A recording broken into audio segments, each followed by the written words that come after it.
Do you owe citizens an apology for being absent while their homes were burning? Do you regret cutting the fire department budget by millions of dollars, Madam Mayor? Have you nothing to say today? Have you absolutely nothing to say to the citizens today? Elon Musk says that you're utterly incompetent. Are you considering your position? Madam Mayor, have you absolutely nothing to say to the citizens today who are dealing with this disaster?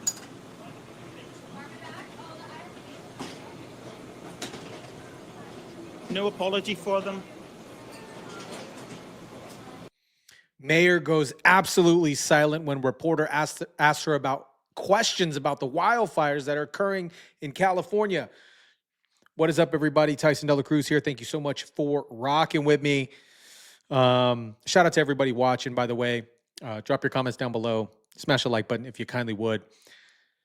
Reporters caught the mayor of California in transit while she was in Ghana, and they asked her questions, and she refused to answer anything or say anything publicly. Do you think you should have been visiting Ghana while this was unfolding back home?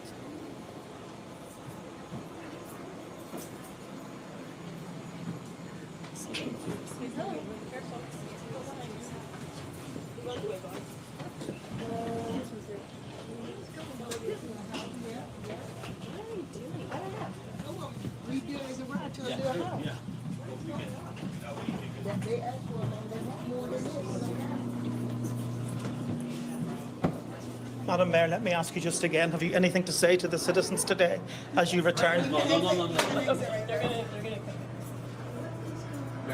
on 1 second. Madam Mayor, just a few words for the citizens today as you return to deal with the catastrophe. Can you take this down?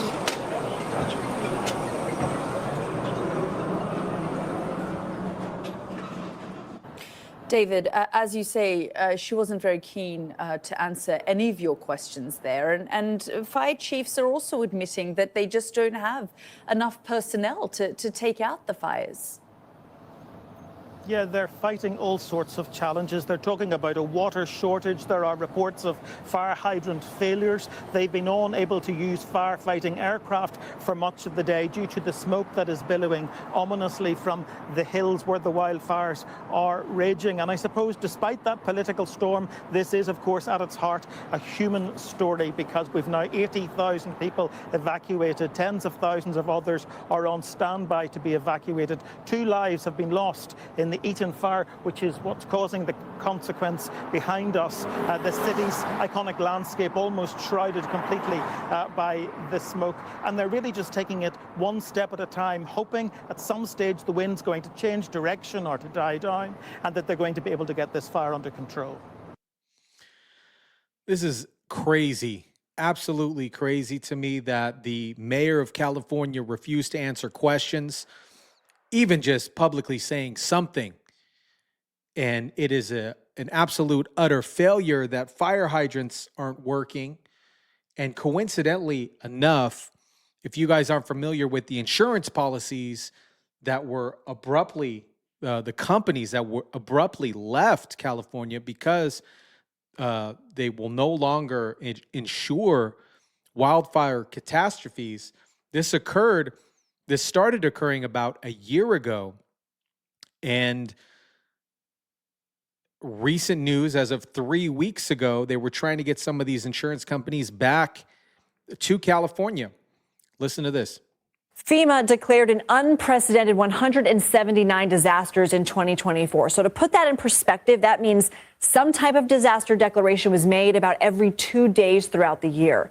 In California, increasingly intense wildfires have become more common in recent years and have upended the lives of thousands. To make matters worse, insurance options are dwindling for Californians impacted by these fires.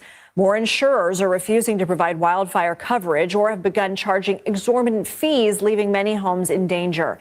Catherine Boudreau has been following the story. She's a senior sustainability reporter for Business Insider. Catherine, thanks for being here. Why are more insurers refusing to provide wildfire coverage in California?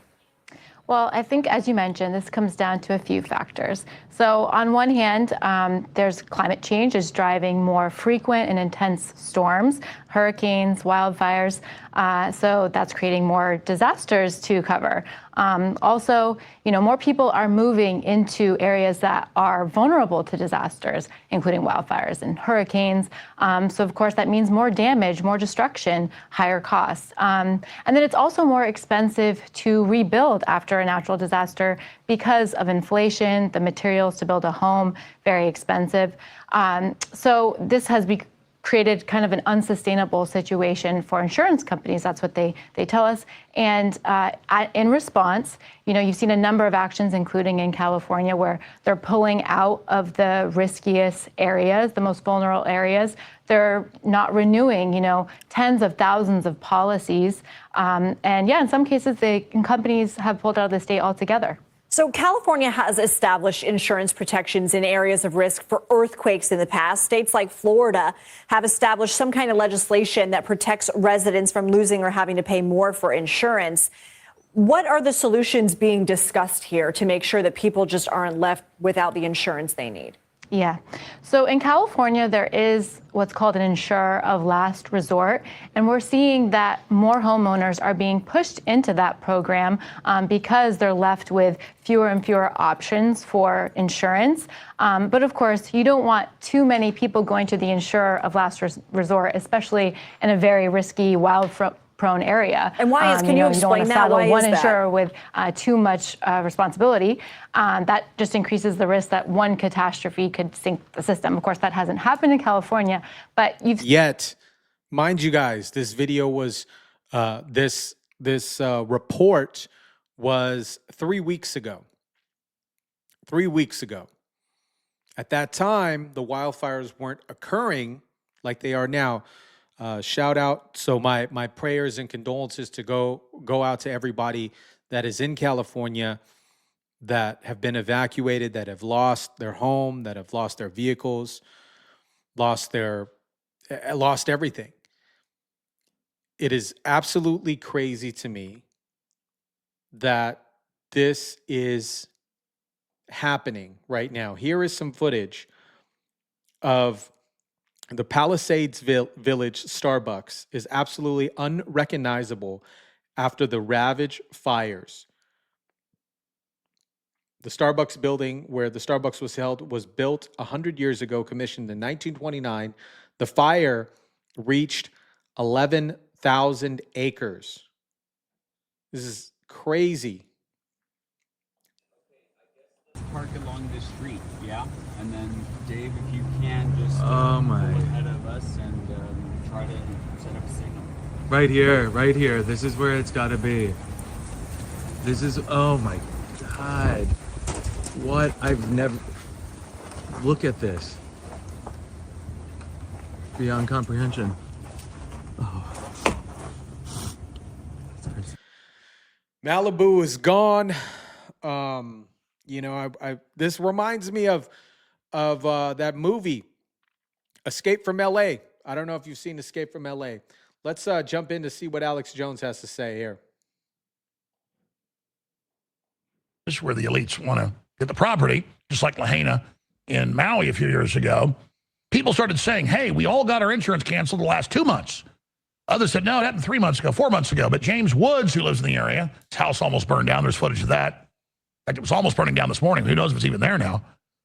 Came out and said, actually, one of the major insurance companies canceled all the policies in our neighborhood about 4 months ago. And the insurance companies are owned by the private central banks. They're the ones that make the decisions with the policies through the governments, not to trim the trees, not to cut fire breaks. They run the governments. They're the most powerful. They tell them don't release the water. They've been fine tweaking this industrial espionage, sabotage, Dr. Evil type crap.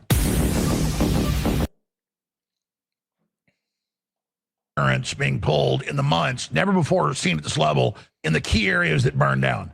And the insurance companies are part of the central banks, part of the New World Order. They've got all their battle plans. People are in mass.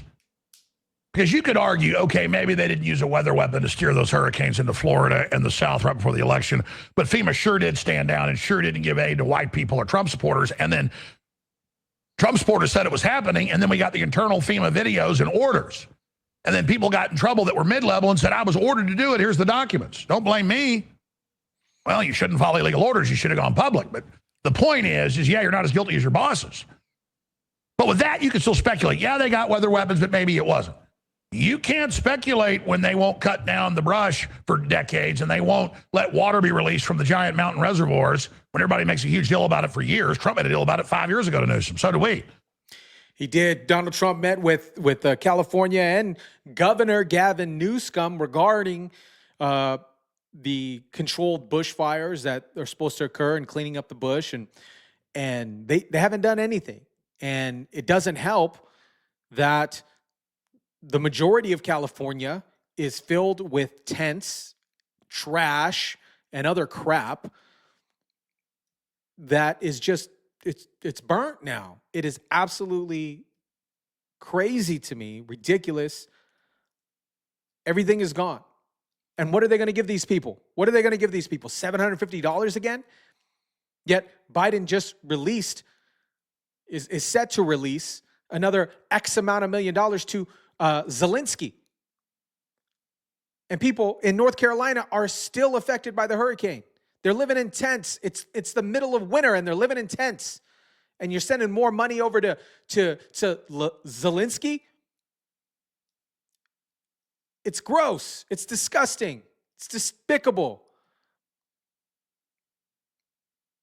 What are these people going to get? $750 too?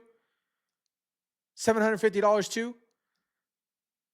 That's not even their mortgage payment for the price of the cost of living in California.